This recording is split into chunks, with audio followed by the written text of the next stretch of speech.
समय आता है, विपत्ति की स्थिति आती है तो मित्र दूर हो जाते हैं, हट जाते हैं। अब उनको इसका अनुभव नहीं था कि दुख और विपत्ति में मित्र हट जाते हैं। उनके मन में यह भरा था कि मेरे तो मित्र है और मित्र मुझे बचा लेंगे। पहले मित्र के पास गया जिससे बहुत निकटता थी, बहुत ज्यादा प्रेम था, सुबह शाम उससे मिलना होता था। और जाकर के कहा, मित्र जी मैं एक मुकदमा में फंस गया हूँ और मुझे फांसी की सजा होने वाली है। आप जाकर के गवाही दे देते तो मैं मुकदमा से बच जाता। पहला मित्र कहता है जिससे दिन में मिलते थे, रात में मिलते थे, बहुत ज्यादा प्रेम, बहुत ज्यादा लगाव। उन्हें कहा, मित्र जी मुझे माफ करना, मैं एक कदम भी साथ नहीं दे सकता। बड़ी पीड़ा हुई।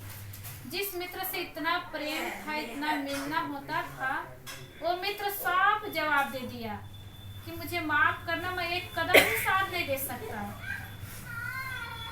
फिर वो दूसरे मित्र के पास गया जिससे दिन में एक बार मिलना तो हो ही जाता था, दिन में ना हो तो रात में शाम को मिलना हो जाता था। मन की हर बातें कर लेते थे, समस्या का समाधान पूछ लेते थे।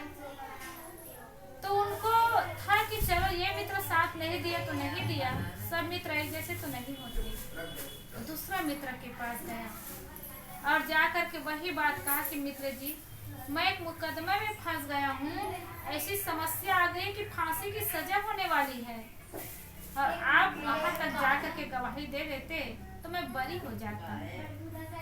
दूसरा मित्र कहता, मित्र जी मुझे माफ करना, मैं अदालत तक जा सकता हूँ लेकिन गवाही नहीं दे सकता। अब बताइए, जिस मित्र से इतना प्रेम था, इतना लगाव था, पहला मित्र तो साफ इनकार कर दिया, दूसरा मित्र कहता मैं अदालत तक जा सकता हूँ लेकिन गवाही नहीं दे सकता। बहुत दुख, बहुत पीड़ा होगी। और कहते भी है ना कहावत में, बहुत बनते हैं रिश्ते जब पैसे पास होते हैं और टूट जाते हैं गरीबी में जो रिश्ते खास होते हैं। दूसरा मित्र भी मुख मोड़ लिया। तीसरा मित्र से सप्ताह में एक आध बार मिलना होता था, कहीं सप्ताह में, कहीं 15 दिन में, लेकिन प्रेम तीसरा मित्र से भी था। उनके मन में हुआ जो मित्र दिन रात मिलते थे, जो इतने नजदीक रहे, वो साथ नहीं दिए, तीसरा मित्र क्या साथ देगा।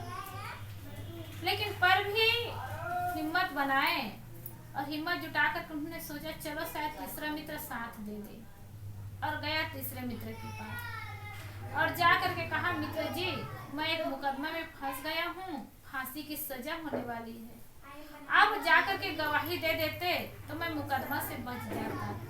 तीसरा मित्र कहता है, मित्र जी तुम सही सही बताओ, गलती तो तुमसे नहीं हुई है। उन्होंने कहा, मैं कसम खा के कहता हूँ गलती मुझसे नहीं हुई है, मुझे फंसाया गया है। गलती करने वाले दूसरे हैं और नाम आ गया मेरा, मुझे फंसा दिया और फांसी की सजा होने वाली है। आप वहां तक जाकर के गवाही दे देंगे तो मैं बरी हो जाऊंगा। तीसरा मित्र जिससे कभी कभी मिलना होता था, सप्ताह दिन 15 दिन में, वह मित्र कहता है, मित्र जी मैं जरूर साथ दूंगा, मैं अदालत तक जाऊंगा, गवाही दूंगा और मैं तुम्हें बरी कराऊंगा, और जहां तुम्हारा पसीना गिरे वहां मैं खून गिराने को तैयार हूँ। ऐसा कहा और तीसरा मित्र अदालत तक गया, गवाही दिया और तीसरा मित्र उसको बरी करा दिया, फांसी की सजा से बचा दिया। क्योंकि उस समय उनको साथी की आवश्यकता थी, सहारा की आवश्यकता थी और वो तीसरा मित्र साथ दिया। तो ऐसे ही हम सब के भी 3 मित्र होते हैं। ये तो एक कहानी है, व्यवहार में भी देखने को मिलता है, जिससे जितनी ज्यादा निकटता होती है उससे उतना ही ज्यादा स्वार्थ बन जाता है और स्वार्थी मित्र कभी साथ नहीं दे सकते। कहीं कहीं ऐसा होता है, स्वार्थ तो नहीं होता है लेकिन दुख और विपत्ति में साथ देने से मुंह मोड़ लेते हैं। और कहीं कहीं ऐसे मित्र होते हैं जो दुख और विपत्ति में ही साथ देते हैं, सुख के समय तो बगल में रहेंगे लेकिन दुख और विपत्ति में साथ देने वाले होते हैं। तो ऐसे व्यवहारिक जीवन में भी होता है, परमार्थिक जीवन में भी हम सब के 3 मित्र हैं। पहला मित्र है धन, और धन से आदमी को बहुत ज्यादा धन से इतना प्रेम होता है कि धन के लिए भाई भाई में लड़ाई है, धन के लिए पति पत्नी में लड़ाई है, धन के लिए पिता पुत्र में लड़ाई है, धन के लिए लड़ाई, धन के लिए एक दूसरे का मन नहीं मिल पाता, एक दूसरे से एक दूसरे का व्यवहार नहीं बन पाता। और वो धन कहाँ तक साथ देता है? एक कदम भी साथ नहीं देता। शरीर छूटने के पहले आदमी छटपटाता रहता है, तड़पता रहता है और कहता है कि धन ले करके भी मेरी उम्र बढ़ा दे, तो बढ़ने वाली उम्र नहीं है। बैंक का पैसा बैंक में रह जाता है, गोदरेज का पैसा गोदरेज में रह जाता है। वो पैसा नहीं कहता कि मेरे मालिक जाने वाले हैं तो जा करके मैं सेवा करूं, कुछ नहीं। इसलिए जिस धन के लिए इतनी लड़ाई है, इतना झगड़ा है, वो धन एक कदम भी साथ नहीं देता और आदमी उसी धन को सबसे प्रिय मित्र मान करके रखता है, हर समय उसी धन को सीने से लगा करके रखता है। और दूसरा मित्र होता है कुटुंबी। वो कुटुंबी शमशान तक जाता है, मेरी पत्नी है, मेरे पति है, मेरे बच्चे हैं, मेरा परिवार है, मेरा करते करते यही नादान एक दिन सब कुछ छोड़ करके जाता है और उसी मेरा का अहम होता है। और वो मेरा कहने वाला व्यक्ति जब इस दुनिया से जाता है तो उनके परिवार के लोग उनको ले जाएंगे शमशान तक और शमशान तक ले जा करके वो दाह संस्कार करके चले आते हैं। और उसी कुटुंबी के नाते आदमी अपना धर्म कर्म व्यवहार सब कुछ भूल जाता है। कहते हैं ना, अपना मान करके भाई का हक खाने वाला, भाई भतीजा का हक खाने वाला अपने पुत्र के लिए करता है, लेकिन वही पुत्र तो चिता में आग लगाने वाला होता है, वही पुत्र ही तो दूर हो जाता है।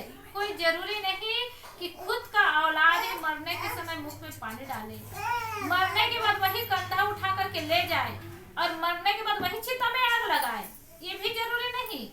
कभी कभी ऐसा हो जाता है कि खुद का औलाद दूर हो जाता है और जिसको भतीजा कहते हैं उस भतीजा का हक छीनते हैं, वही भतीजा मरने के समय मुख में पानी डालता है, वही मरने के बाद कंधा में उठा करके ले जाता है, वही चिता में आग लगाता है। इसलिए किसी ने कहा है, किससे मिलेगी मिट्टी किससे कफन मिलेगा, न जाने कौन तुझको कांधा भी दे सकेगा। अनजान याद रखना इस बात को भी मेरी, इस बात को याद रखना कि कोई किसी का साथी नहीं होता, लेकिन अपना अपना समझ करके व्यवहार भी बिगाड़ना, धर्म भी बिगाड़ना और अंत में सब कुछ ये छोड़ करके जाना, कैसी समझदारी है, कैसे मुड़ता है। बड़े बड़े महापुरुष अपनी शांति के लिए महल का त्याग कर दिए और हम महल के लिए शांति का त्याग कर देते हैं, सुख का त्याग कर देते हैं। तो जिस कुटुंबी से इतना प्रेम होता है वो कुटुंबी शमशान तक जाते हैं और दाह संस्कार करके चले आते हैं। लेकिन जो धर्म की कमाई होती है, वो धर्म की कमाई इस जीवन में भी सुख देने वाली है और अन्य जीवन में भी जाए तो वो धर्म की कमाई साथ जाने वाली है। इसलिए सदगुरु कबीर ने कहा है, कबीर कमाई आपने निष्फल कभी न जाए। हम जैसे भी कर्म करते हैं वो निष्फल कभी नहीं जाता। अच्छा कर्म करेंगे तो उसका अच्छा